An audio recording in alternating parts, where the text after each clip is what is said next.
काशीपुर गांव पौष महीने की ठंड रात गहराने लगी थी। चारों तरफ घना कोहरा फैला हुआ था। पीपल के पुराने पेड़ के नीचे अलाव के पास दो दोस्त आरव और निर्मल बैठे थे। अलाव की आग चटक चटक कर जल रही थी और दूर कहीं कुत्तों के रोने की आवाज आ रही थी। यार निर्मल, इस साल की ठंड कुछ ज्यादा ही नहीं लग रही। ऐसा लग रहा है जैसे हवा भी हड्डियों के अंदर घुसकर कुछ फुसफुसा रही हो। हाँ, सही कह रहा है। मैं बचपन से यहाँ हूँ, लेकिन ऐसी ठंड मैंने भी कम ही देखी है। दिन में भी धूप में वो गर्माहट नहीं रही, और रात तो पूछ मत। अरे छोड़ ना, ठंड तो हर साल पड़ती है, लेकिन हर साल इसी टाइम कुछ न कुछ अजीब भी तो होता है। बस वही बात मत छेड़ो। क्यों डर लगता है? डर नहीं लगता, डर तो यहाँ रहता है। अचानक हवा तेज चलती है। अलाव की आग लहराने लगती है। याद है पिछले साल इसी ठंड में रामू काका का बेटा अचानक गायब हो गया था। सुबह उसकी लाश मिली थी तालाब के पास। हाँ, और उससे 1 साल पहले स्कूल मास्टर जो रात को घर लौट रहे थे, सुबह गांव के बाहर खेत में मिले थे। चेहरा ऐसा जैसे कुछ देख लिया हो। और उससे पहले वो औरत जो हर रात मंदिर में दिया जलाने जाती थी। गांव वालों ने कहा था, किसी ने उसे पुकारा और वो चली गई। आरव, तूने कभी सोचा है कि ये सब हर साल इसी ठंड में क्यों होता है, और साल के आखिर में ही क्यों?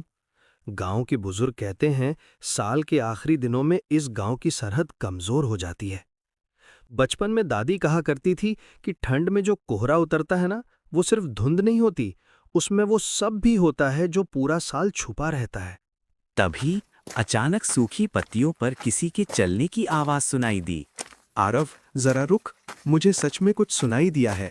ऐसा नहीं है कि हवा होगी, ये किसी के चलने की आवाज है। बिल्कुल साफ, अब मुझे भी सुनाई दे रही है। जंगल की तरफ से आ रही है। लेकिन इस वक्त इस जगह पर कौन चल सकता है निर्मल? इतनी रात, इतनी ठंड और ऊपर से ये कोहरा। भाई मैं तो कह रहा हूं, चल वापस चलते हैं। यहां अगर कोई दिख गया ना तो दिल बैठ जाएगा। नहीं यार, अगर कोई आदमी है तो हमें देखना चाहिए, और अगर आदमी नहीं हुआ तो तभी तो हमें अभी पता चल जाएगा। अजीब गांव है ये भी। दिन में सब अपना सा लगता है और रात को हर चीज पराई लगने लगती है। पेड़ भी ऐसे खड़े रहते हैं जैसे किसी को छुपा रहे हों। निर्मल, वो देख, ओरे के अंदर कोई चल रहा है। हाँ, एक परछाई है, धीरे धीरे आगे बढ़ रही है। अरे, ये तो शांति अम्मा है। हाँ वही, लेकिन देख, उनका चलने का तरीका कुछ ठीक नहीं लग रहा। शांति अम्मा अंगना बिना रुके, बिना पीछे देखे सीधे नदी की तरफ बढ़ती हैं। आरफ, ये नदी की तरफ क्यों जा रही हैं?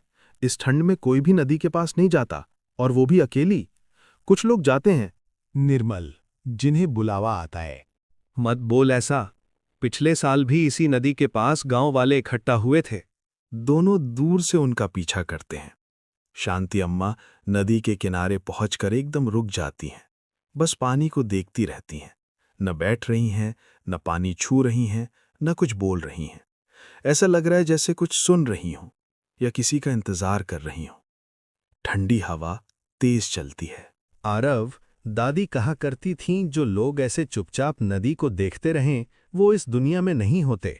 चल, इससे पहले कि वो पीछे मुड़े, हम यहां से निकलते हैं। दोनों धीरे धीरे पीछे हटते हैं। यार, अगर उसने हमें देख लिया होता तो आज हम भी नदी के पास खड़े होते। पीछे नदी की आवाज अब भी गूंज रही थी। अब समझ आया कि हर साल गांव में कुछ क्यों होता है। क्योंकि कुछ लोग साल के आखिरी दिनों में घर नहीं लौटते। कोहरा और गहरा हो जाता है और काशीपुर गांव फिर से किसी अनहोनी का इंतजार करने लगता है। सुबह की ठंडी धूप में आरव अपनी पुरानी रजाई में ऐसे लिपटा हुआ है जैसे दुनिया की सारी ठंड उसी के ऊपर गिर गई हो। ए जी, सुन रहे हो? घर में खाने को कुछ भी नहीं है, ना आटा ना चावल, और आप हैं कि ऐसे सो रहे हैं जैसे राजा भोज हों। अरे सविता, इतनी सुबह क्यों दिमाग खा रही है?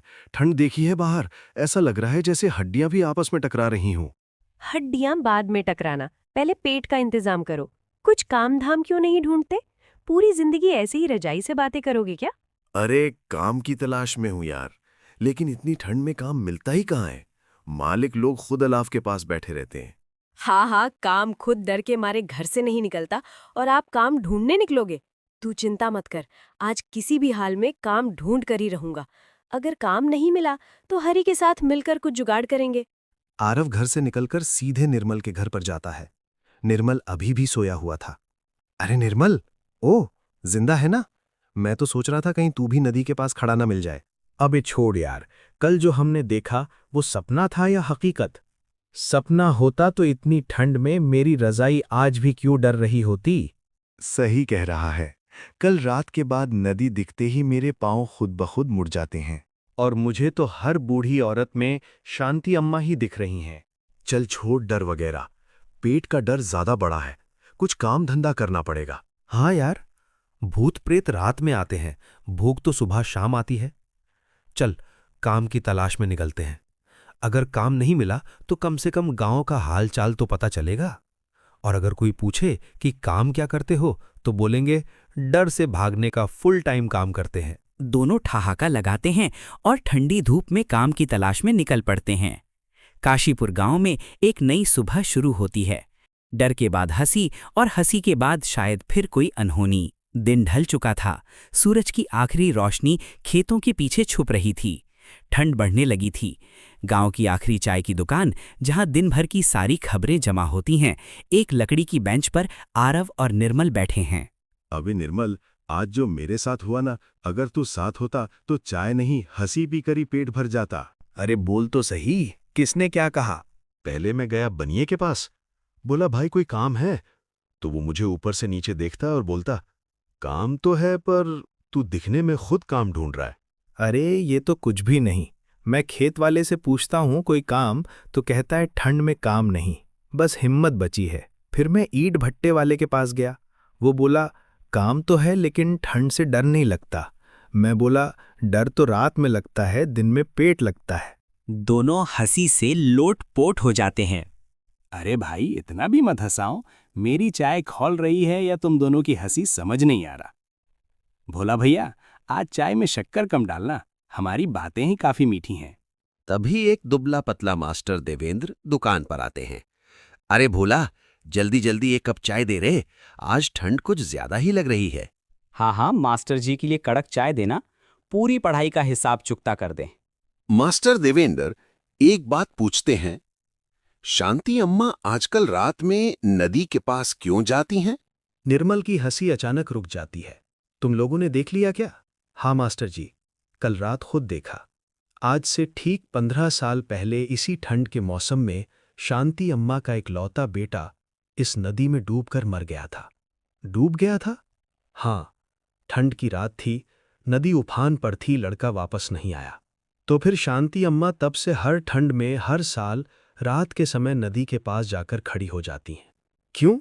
उसे लगता है आज नहीं तो कल उसका बेटा उसी रास्ते से वापस आएगा।